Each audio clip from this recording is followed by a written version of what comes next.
மறுமலர்ச்சி திராவிட முன்னேற்ற கழகம் தோன்றியது. ஆடுதுறை முருகன் மயிலாடுதுறை வட்டாரத்திலே சிங்கம் போல உலவக்கூடியவர். இன்றைக்கு அவர் கட்சியினுடைய துணை பொதுச் செயலாளராக இருக்கிறார். நம் ஊருக்கு அவரை விருந்தினராக அழைத்து வந்திருக்கிறோம். நான் பிறந்த ஊரை எந்த தலைவரும் மறக்க கூடாது, வேர்களை மறக்க கூடாது.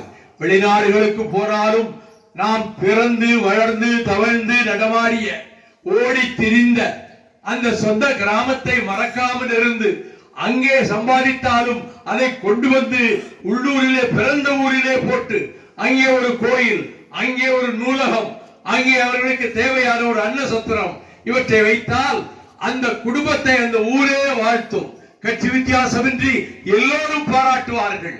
அப்படி பிறந்த ஊரை மறக்காமல் ஜெயிலுக்கு போன வருடங்கள் தவிர எந்த வருடமும் நான் வராமல் இருந்ததில்லை. கடந்த வருடம் வர முடியாமல் போனதற்கு காரணம் என் உடல் நலம் பாதிக்கப்பட்டது. ஒரு வருட காலம் நான் வெளியில் எங்கும் செல்லவில்லை. அந்த கட்டத்தில் தான் இளைய துரை வைகோ அவர்கள் நான் அடுத்து செய்கிறேன் என்று சொல்லி வந்து இரவு பகலாக நான் கிட்டத்தட்ட 16 லட்சம் கிலோமீட்டர் காரிலே பயணம் செய்திருக்கிறேன். இந்தியாவிலே எந்த தலைவரும் எந்த அளவுக்கு காரிலே பயணம் செய்திருக்க முடியாது.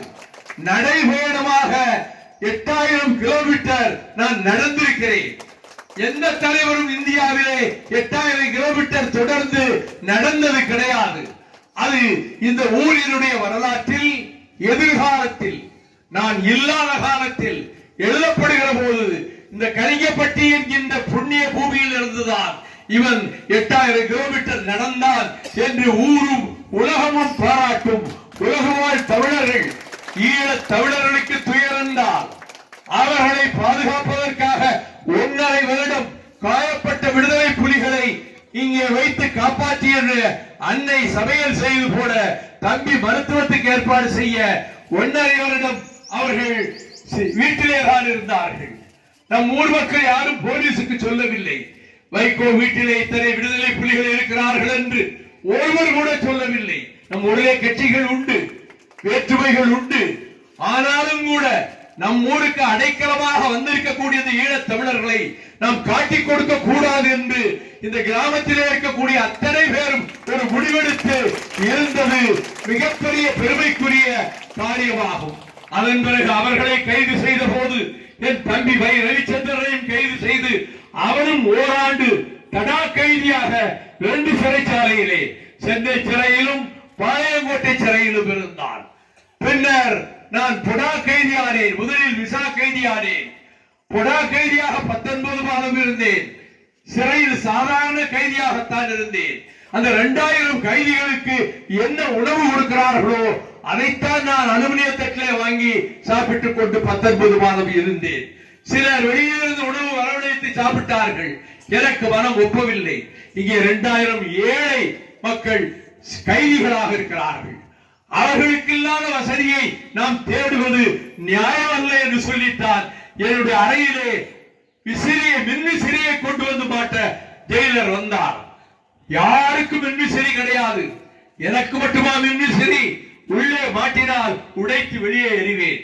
எல்லா கைதிகளும் நானும் ஒன்றுதான் என்ற மனப்பான்மையோடு என்னை நடத்துங்கள் என்று நான் சொன்னேன். அப்படி இருந்துவிட்டு அதன் பிறகு நாடாளுமன்றத்திலும் சென்று நம்முடைய ஊரின் மதிப்பை அங்கே நிலைநாட்டி இருக்கிறேன். இந்த ஊருக்கு தேவையான காரியங்களை, தண்ணீர் திட்டத்தை, இந்த ஊருக்கு தேவையான பல்வேறு காரியங்களை, மாட்டாஸ்பத்திரி, மக்கள் வைத்தியம் பார்க்கும் பிரைமரி ஹெல்த் சென்டர், இவை அனைத்தும் நாம் கொண்டு வந்ததுதான். இப்பொழுது வீட்டுக்கு வீடு தண்ணீர் கொடுப்பதற்கு மேலிடத்திலே நிதி காணாது என்றார்கள். தம்பி துரை வைகோ நானும் அதற்கான ஏற்பாடுகளை செய்திருக்கிறோம். கலிங்கப்பட்டியும் வீரநாபுரம் மட்டும்தான் பாக்கி இருக்கிறது.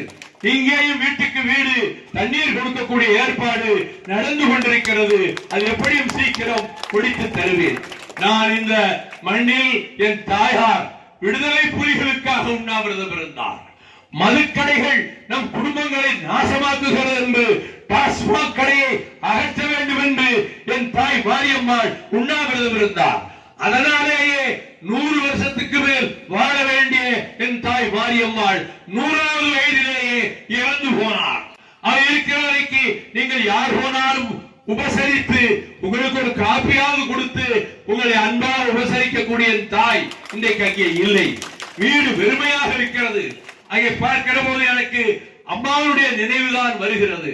அதை போல என்னை பாதுகாப்பதற்காக என் மீது அபாண்டமான பழிகளை சுமத்தி, எப்படி பெரியார் மீது அபாண்டமான பழிகளை சுமத்துகிறார்களோ அதுபோல என் மீது அபாண்டமான பழிகளை சுமத்திய காலத்தில் நான் அதையெல்லாம் நெஞ்சிலே தாங்கிக் கொண்டு, அப்பொழுது சிவகாசியிலே இருந்த இளைஞரணி செயலாளர் ரவி, நீங்க இவ்வளவு பாடுபடுறீங்க நாட்டுக்கு, உங்களை குறை சொல்றாங்களே, என்னால தாங்கிக் கொள்ள முடியவில்லை என்று தளபதி ஸ்டாலின் முதலமைச்சர் கையிலே கொடியை தூக்கி கொடுக்க பலராலே வந்து நின்று தீ வைத்துக் கொண்டார்.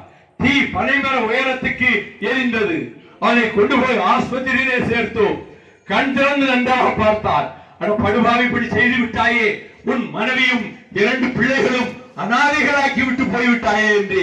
நீங்க இருக்கீங்கல்ல, நீங்க பாத்துக்கிடுவீங்க என்னாச்சு என்றா. ஏன் தீ குளிச்சேன்னு கேட்டேன். நீங்க இவ்வளவு நாட்டுக்காக பாடுபடுகிறீர்கள், உங்களை இழிவுபடுத்தி பத்திரிகைகளை போடுகிறார், ஒரு இருவர் அறிக்கையும் விடுகிறார். அதை என்னால் தாங்கிக் கொள்ள முடியவில்லை. நான் தீ குளித்தால் இந்த செய்தி தமிழ்நாடு பூராவிலும் பரவும். வைகோவுக்காக, வைகோவின் தியாகத்திற்காக ஒரு இளைஞன் தீ குளித்து மடிந்தான் என்ற செய்தி உலகெங்கும் பரவும் என்று சொன்னார்.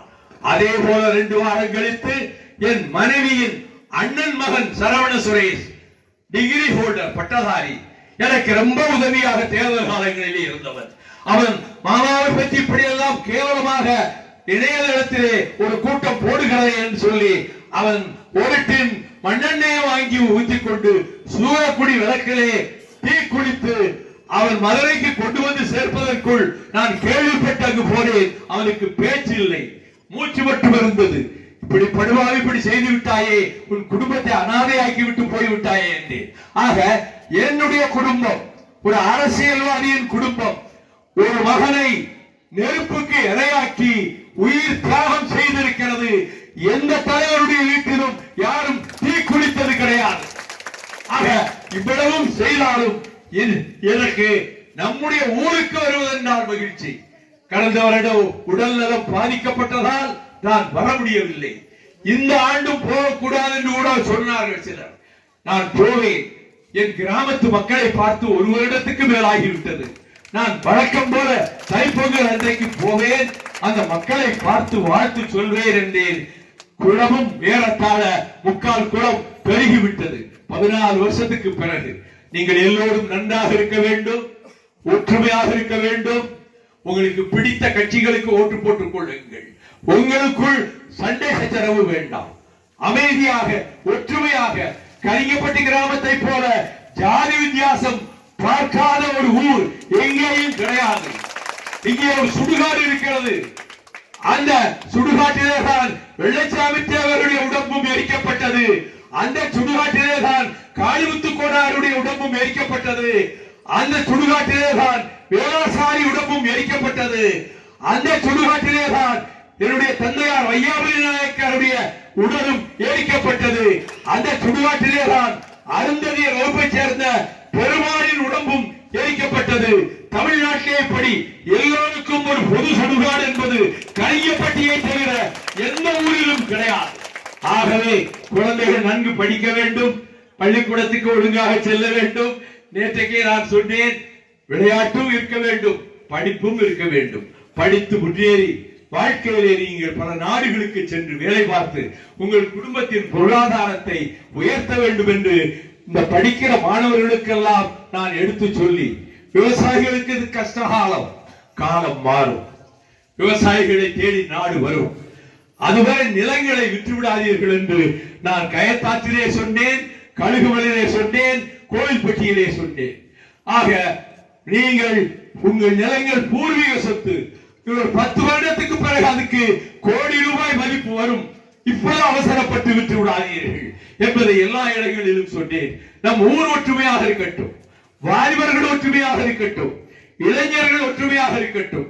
அப்படிப்பட்ட ஊர் கணிக்கப்பட்டி என்று நாடும் ஏடும் போற்றத்தக்க வகையிலே நீங்கள் வாழ்ந்து காட்ட வேண்டும் என்று சொல்லி தைத்திங்கள் தைப்பொங்கல் திருநாள் வாழ்த்துக்களை உங்கள் அனைவருக்கும், உங்கள் குழந்தைகளுக்கும், குடும்பத்தாருக்கும் நான் நெஞ்சின் ஆழத்திலே இருந்து தெரிவித்துக் கொள்கிறேன். இங்கே ஆடுதுறை முருகன் எங்கள் துணை பொதுச் செயலாளர், மயிலாடுதுறை வட்டாரத்திலே ஒரு சிங்கம் போல உலவுகின்றவர். அதை போல இன்னொரு துணை பொதுச் செயலாளர் நமது திருவிழாபுரம் ராஜேந்திரன், மாவட்ட செயலாளர்களும் வந்திருக்கிறார்கள். ஆண்டுதோறும் வருவேன்.